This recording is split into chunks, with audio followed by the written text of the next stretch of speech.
Une fois de plus, bienvenue chers téléspectateurs de la télévision rwandaise.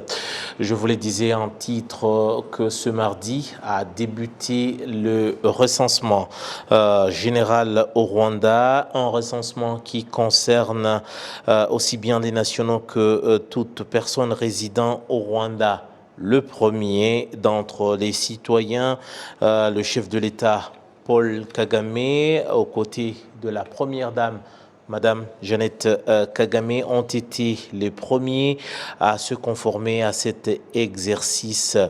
Le directeur général de l'Institut national de statistique, Youssouf Mourangwa, explique ici déjà toute l'organisation autour de ce recensement général, mais surtout, il explique le bien fondé et surtout le déroulement et le message bien envoyé au peuple rwandais pour ce recensement, surtout après l'exercice effectué par le chef de l'État. On écoute ici Youssouf Mourangwa. Comme vous le savez, cela fait un bon moment que nous avons entamé les préparatifs pour le recensement général qui concerne aussi bien les nationaux que toute personne résidant au Rwanda. Et nous avons choisi la date du 16 août pour le début de ce recensement. Et nous avons demandé au chef de l'État son agenda pour effectuer ce recensement général pour lui et sa famille, aux côtés bien entendu de la première dame, pour acquérir toutes les informations nécessaires pour ce recensement général. Dans un premier temps, on explique à la première famille les tenants et les aboutissants de ce recensement général et par la suite, ils nous ont donné toutes les informations nécessaires. Et voilà pourquoi nous demandons à tous les Rwandais de bien vouloir faciliter la tâche à nos agents qui vont faire du porte-à-porte en leur fournissant les informations nécessaires par rapport à toutes les questions qu'ils vont leur poser. Recensement général, donc un exercice qui s'effectue pour la 5e fois de suite. Passons à autre chose à présent pour parler des professionnels des médias qui viennent de l'Afrique et notamment l'Afrique centrale. Ces derniers sont exhortés à combattre le discours de haine et surtout de division et à privilégier les intérêts des Africains, sinon ces derniers se retrouveraient cédés au piège des impérialistes. Ce discours qui mène au conflit qu'on a remarqué par exemple au cours de dernières semaines en République démocratique du Congo où les conflits qui opposent les rebelles du M23 et les forces armées de la République démocratique du Congo on a remarqué des discours de haine contre notamment des populations congolaises d'expression Kinyarwanda et particulièrement les Banyamulenge. Selon le président du Forum d'Afrique centrale des médias, Joseph Kalabobusu, celui-ci explique ici déjà le rôle des professionnels des médias dans des situations pareilles. Il y en a partout et ça se trouve au niveau des réseaux sociaux surtout. Et aussi les professionnels de la communication parce que notre but c'est de rappeler toujours à ceux qui ont été formés qu'ils ont une contrainte sociale avec leur population, une responsabilité morale envers leur population. Et c'est ces journalistes formés qui devaient nous aider à lutter contre ce discours de haine, cet appel aux violences, cette insulte aux individus à travers les réseaux sociaux que nous vivons chaque jour. Et le professionnalisme des journalistes vont assainir pas seulement notre société, mais aussi le message en provenance de l'Afrique pour le reste du monde. Passons à autre chose à présent avec des analystes en matière économique et commerciale qui déclarent qu'il y a de l'espoir que prochainement le déficit de la balance commerciale du Rwanda puisse passer au positif, et cela grâce aux politiques commerciales que le Rwanda est en train de mettre en place, ce qui devrait donc rassurer le marché intérieur, mais également pour ceux-là qui sont concernés par l'exportation.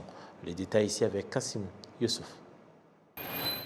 La Banque nationale du Rwanda indique que les échanges entre le Rwanda et l'extérieur sont en pleine reprise après que la pandémie de Covid-19 ait été atténuée, ajoutant que par rapport au second trimestre 2021, l'on trouve que la production que le Rwanda exporte s'est accrue de 32,2% au second trimestre 2022.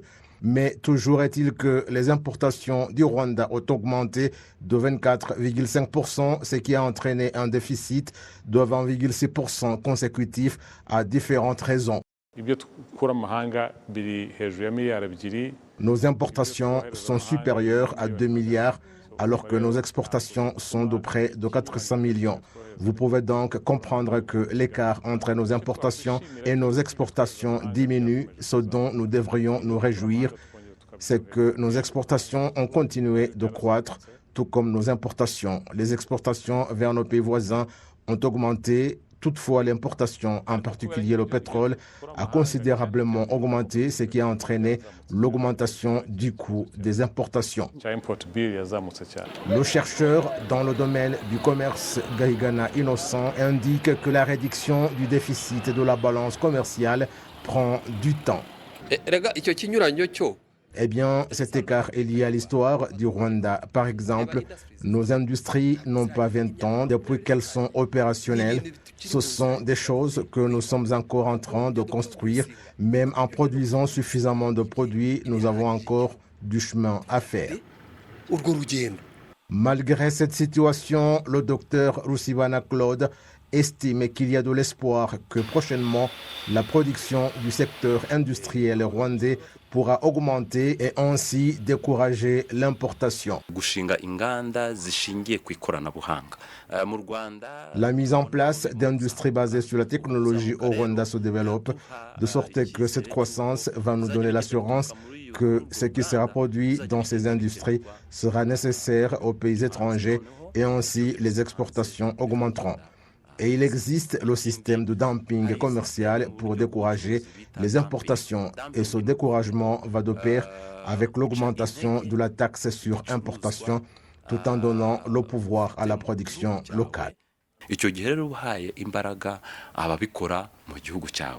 Un autre facteur qui pourra apporter une transformation rapide, c'est le flotte aérien pour le transport des marchandises que le Rwanda envisage d'acquérir bientôt.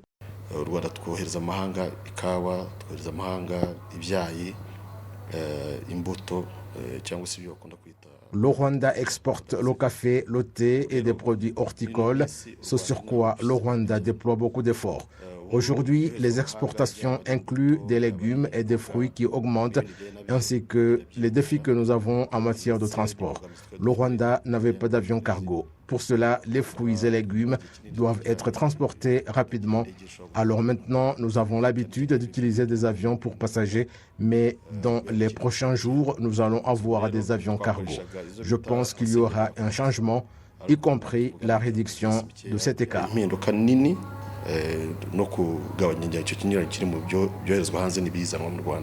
Bien que le déficit de la balance commerciale du Rwanda ait augmenté à la fin du mois de juin cette année, la Banque nationale du Rwanda indique que l'épargne du Rwanda en devises était suffisante pour aider le pays à faire des importations des biens et services pendant au moins 5 mois, raison pour laquelle le franc rwandais n'a pas enregistré une forte dépréciation.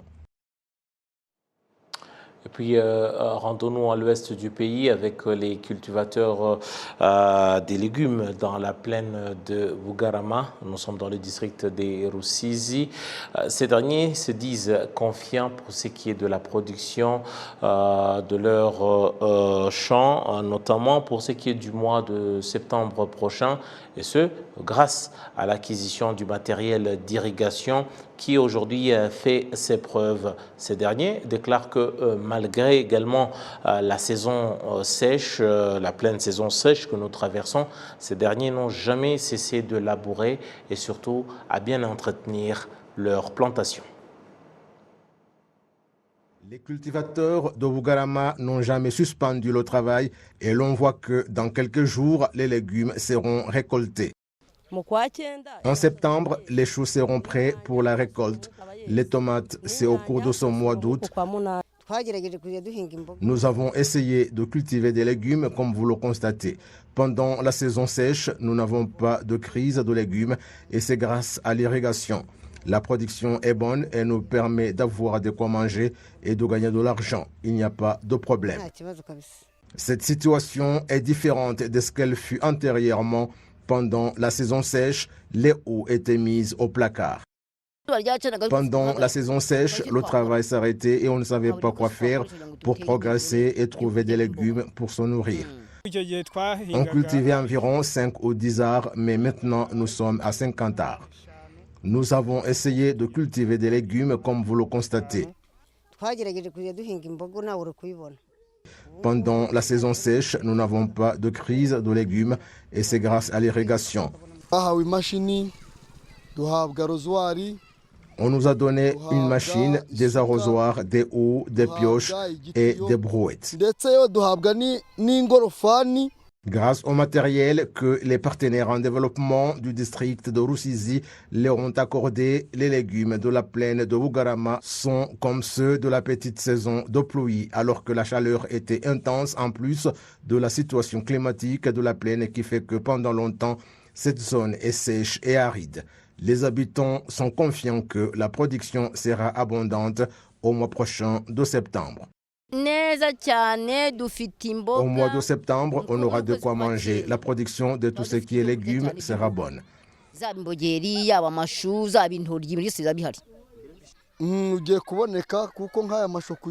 Les choux seront abondants au marché parce que nous n'étions pas nombreux à pratiquer l'agriculture pendant la saison sèche et c'était un obstacle pour trouver des légumes à donner aux enfants et à acheminer au marché, mais maintenant tout va se dérouler comme il faut et nous allons œuvrer pour le développement du secteur de Bugarama. La superficie agricole dans la plaine de Bugarama a presque doublé. Dans le secteur de Bugarama, où la plupart des gens pratiquent l'irrigation, les dirigeants disent qu'avant que le matériel d'irrigation leur soit fourni, ils se débrouillaient en se servant d'autres matériels sur une superficie de 36 hectares. Mais maintenant, ils cultivent sur 55 hectares. À chaque jour suffit sa peine. Merci d'avoir été de nôtre pour ce qui est de cette édition en langue française. Un grand merci à toute l'équipe qui m'a permis de vous présenter cette édition, une équipe conduite par Kanzaïre et Léonci. En mon nom propre, je vous dis grand merci et surtout, restez bien fidèles à nos programmes. Au revoir.